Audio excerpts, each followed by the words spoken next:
Eto, pakinggan mo. Huwag mong minamaliit yung mga taong hindi nakapagtapos ng pag-aaral.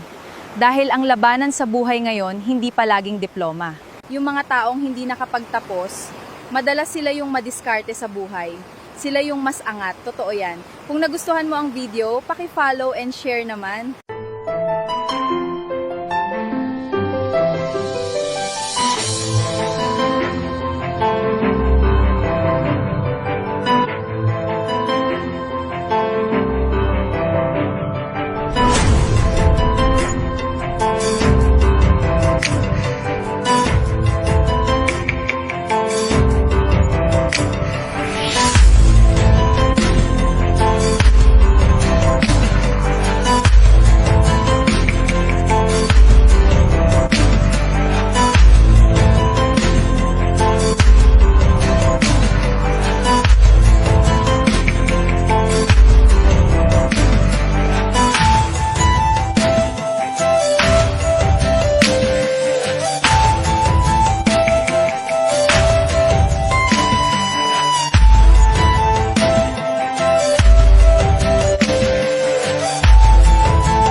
Senyales na may tililing ang utak ng isang tao kapag tinuturing kanyang kaaway at kalaban.